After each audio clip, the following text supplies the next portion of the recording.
여러분 안녕하십니까. 디지털 시대의 영어 연구나 아이디어 발표를 맡게 된 저는 리테일팀 팀장 이규혜입니다. 저희 팀은 동화 이야기라는 의미를 가진 팀이며 팀원으로는 손민선, 이규혜, 이지우, 오인석 이렇게 4명의 팀원으로 구성되어 있습니다. 발표를 시작하기 앞서 저희 팀에서는 이렇게 4가지의 큰 주제로 발표를 진행하도록 하겠습니다. 먼저 첫 번째 주제입니다. 이 주제에서는 저희 팀이 기획한 주제와 테마에 대해 소개해드리겠습니다. 저희 리테일 팀에서는 AI, 즉 인공지능이 소개하는 영미문학과 팝송을 주제로 삼았습니다. 이런 영어 콘텐츠들은 주변 사람들에게는 어렵게 느껴질 수도 있습니다. 하지만 저희 팀은 이런 어려운 영어 콘텐츠들을 메타버스를 활용해서 보다 재미있게 소개하도록 프로젝트를 기획하였습니다. 다음으로 메타버스에 대해 소개해드리겠습니다. 메타버스란 가상을 뜻하는 메타와 세상을 뜻하는 유니버스의 합성어로 가상현실과 증강현실 기술을 활용해 사람들이 서로 다른 실물 공간에 공존할 수 있도록 만들어진 세상을 뜻합니다. 최근 들어 메타버스는 5G 상용화에 따른 정보통신 기술의 발달과 최근 코로나19 대유행에 따른 비대면 모임의 가속화로 인해 점차 주목받고 있는 추세입니다. 저희들이 메타버스 플랫폼을 선정하게 된 이유는 이런 메타버스의 중요성이 점점 커지고 있기 때문입니다. 밑에 보시는 그래프처럼 시간이 지날수록 이런 메타버스의 시장 규모는 커지는 것을 확인할 수 있습니다. 2025년까지는 2019년에 비해 가상현실이 33배 이상, 증강현실이 35배 이상 성장할 것으로 보이고요. 2030년까지는 2025년까지 성장률 계산을 해봤을 때 이보다 14% 정도의 높은 성장률을 기록하는 것을 보실 수 있습니다. 다음으로는 제페토 선정 이유에 대해 설명드리겠습니다. 저희 팀은 메타버스 플랫폼으로 네이버 제페토를 활용하게 되었습니다. 제페토는 2018년 8월 네이버 자회사인 네이버D가 출시한 AR 아바타 기반의 메타버스 플랫폼입니다. 이 메타버스 플랫폼에서는 자신과 닮은 아바타를 만들고 이를 꾸미는 것을 시작함으로써 온라인 상에서의 자신의 정체성을 창조할 수 있고 다른 사람과의 소통도 가능합니다. 한마디로 얘기하면 가상현실 상에서 자신의 인스타그램 계정을 하나 만들어낸 것과 같습니다. 코로나19로 인해 비대면 모임이나 이런 비대면 상황이 지속되다 보니까 사람 간의 소통에 관한 욕구가 커지게 되면서 이런 제페토는 급성장하게 되었습니다. 네이버 자회사인 네이버지는 이런 제페토의 주사용자와 부사용자 사이의 욕구를 정확하게 분석하여 생태계를 넓게 끌어나가고 있고, 당연히 주사용자는 글로벌 G세대, 즉 98년 이후 출생자인 사람입니다. 제페토의 주사용자를 분석한 결과 90%가 외국인이었으며 이 중 80%가 10대 연령층인 것으로 나타났습니다.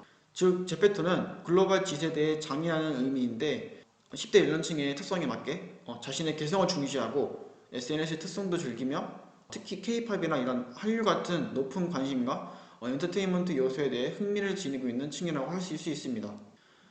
제페토는 이렇게 주 사용자뿐만 아니라 서브 유저도 있는데요.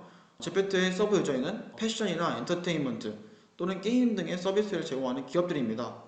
패션의 경우는 대표적으로 구찌를 들 수 있는데요. 구찌는 이런 제페토의 특성을 활용해 자신들이 만든 월드에서 자회사의 아이템을 착용해 볼 수 있도록 하였고, 또 이러한 의상들은 제페토 내의 유료 화폐인 잼으로 구입할 수 있도록 하였습니다. 엔터테인먼트의 경우에는 YG 엔터테인먼트와 빅히트 엔터테인먼트가 작년에 총 120억 원 규모의 투자를 받아 합작으로 기획을 한 것을 예로 들 수 있는데요. 실제 현실에서는 아이돌을 만날 수 있는 기회가 거의 없기 때문에 이런 네이버 제페토 같은 가상현실을 통해 이런 기회가 무궁무진하게 제공될 수 있는 것을 가능하게 하면서 최근 지난해 9월에는 블랙핑크 제페토 팬사인회에서는 무려 보름 동안 4,600만 명이 찾아왔다고 합니다. 또한 제페토에서 만든 이런 블랙핑크의 뮤직비디오도 1억 회 조회수를 기록하기도 했습니다. 또한 제페토는 이런 패션이나 엔터테인먼트 분야뿐만 아니라 다양한 분야에서 적용할 수 있는데요. 특히 대학교에서 적용을 해보면 왼쪽에 있는 사진은 순천향대에서 작년 20학번 신입생들이 코로나19 대유행으로 인해 서로 만나지 못하고 입학식도 진행하지 못하게 되자 이런 아쉬움을 풀기 위해 이렇게 메타버스에서 신입생 입학식을 대신 진행하는 모습을 담은 사진입니다. 오른쪽 사진은 한 대학교나 어떤 공공기관이 이런 공모전이나 발표 시상식을 하는 모습을 보실 수 있는데요. 이러한 경우를 적용해서 이런 제페토는 다양한 분야, 다양한 공간에서 이렇게 현실로 다가오고 있습니다. 다음으로 향후 계획에 대해 설명드리겠습니다. 저희 팀은 이렇게 크게 3가지로 향후 계획을 진행할 예정입니다. 먼저 아이디어 회의에서는 현재까지 메타버스를 활용해서 다양한 영어 콘텐츠를 소개하고 이런 메타버스를 활용해서 이 메타버스 활용하는 모습과 메타버스의 전망에 대한 소개를 해드렸습니다.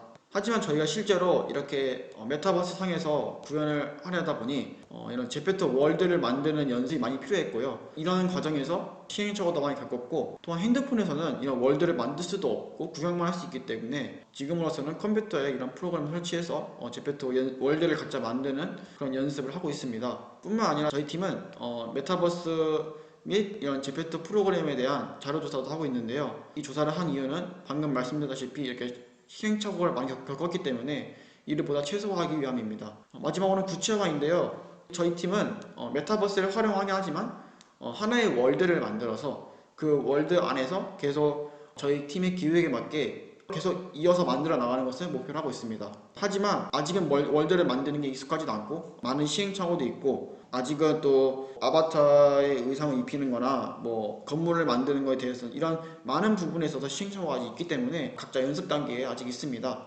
그래서 아직은 공개하기 어렵지만 저희 팀은 시행착오를 최소화하면서 이런 구체화하는 것을 통해 하나의 월드를 만들 계획을 세우고 있습니다. 이 사진은 실제로 저희 팀이 만든 것은 아닙니다.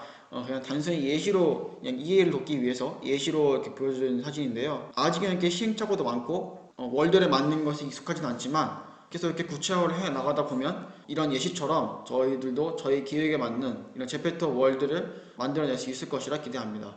네, 지금까지 저희 리테일 팀의 아이디어 발표였습니다. 지금까지 들어주셔서 감사합니다.